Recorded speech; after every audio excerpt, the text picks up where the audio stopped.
EP. ജയരാജന്റെ പേരിലുള്ള പുസ്തക വിവാദത്തിൽ ഡി.സി ബുക്സിനെതിരെ പോലീസ് കേസെടുത്തു. പബ്ലിക്കേഷൻസ് വിഭാഗം മേധാവി ശ്രീകുമാറിനെ ഒന്നാം പ്രതിയാക്കി കോട്ടയം ഈസ്റ്റ് പോലീസാണ് കേസെടുത്തത്. ഡി.സി രവിയെയും ജീവനക്കാരെയും വീണ്ടും പോലീസ് ചോദ്യം ചെയ്തേക്കും. ജോസി ബാബു വിവരങ്ങൾ നൽകും. ജോസി, ഏതൊക്കെ വകുപ്പുകളാണ് ചുമത്തിയിരിക്കുന്നത്? അനീഷ, വിശ്വാസവഞ്ചന അടക്കമുള്ള ജാമ്യമില്ലാ വകുപ്പുകൾ ചുമത്തിയാണ് ഡി.സി ബുക്സിന്റെ പബ്ലിക്കേഷൻ വിഭാഗം മേധാവി ശ്രീകുമാറിനെ ഒന്നാം പ്രതിയാക്കി കോട്ടയം ഈസ്റ്റ് പോലീസ് കേസെടുത്തിരിക്കുന്നത്. നേരത്തെ ഇ.പി. ജയരാജൻ ഈ കേസുമായി ബന്ധപ്പെട്ടുകൊണ്ട് നൽകിയ പരാതിയിൽ പ്രാഥമിക അന്വേഷണ റിപ്പോർട്ട് DGPക്ക് പോലീസ് കൈമാറിയിരുന്നു. ഇതിന് പിന്നാലെ കേസെടുക്കാൻ DGPയുടെ ഓഫീസ് നിർദ്ദേശം നൽകിയതിനെ തുടർന്നാണ് കോട്ടയം ഈസ്റ്റ് പോലീസ് ഇപ്പോൾ കേസെടുത്തിരിക്കുന്നത്.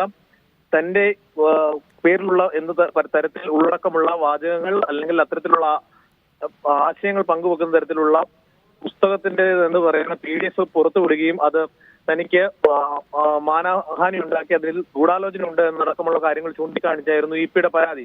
ഇക്കാര്യത്തിൽ ഇപ്പോൾ FIR രജിസ്റ്റർ ചെയ്തിരിക്കുന്നത് ഈ കാര്യങ്ങളൊക്കെയും ഉൾപ്പെടുത്തിയാണ് എന്നാണ് നമുക്ക് പ്രാഥമികമായി ലഭിക്കുന്ന വിവരം.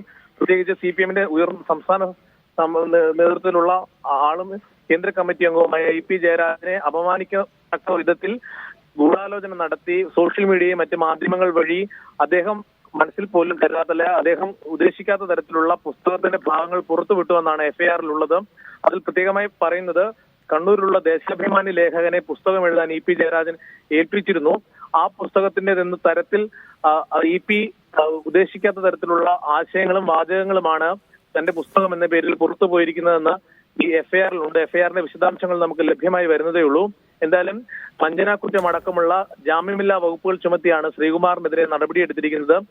നേരത്തെ ഇ.പിയും ഡി.സിയും തമ്മിൽ കരാറില്ലെന്ന് ഡി.സി ബുക്സും അതിന്റെ ഉടമ ഡി.സി രവിയും അതോടൊപ്പം തന്നെ ഇ.പി. ജയരാജന് മൊഴി നൽകിയിരിക്കുന്നു. എന്തായാലും ഇനി ഇവരെ വീണ്ടും ചോദ്യം ചെയ്യുന്നതിനുള്ള നടപടികളിലേക്ക് പോലീസ് കടന്നേക്കുമെന്നാണ് ഇപ്പോൾ അറിയാൻ കഴിയുന്നത്. ശരി, ജോസി ബാബു ആണ് വിവരങ്ങൾ നൽകിയത്.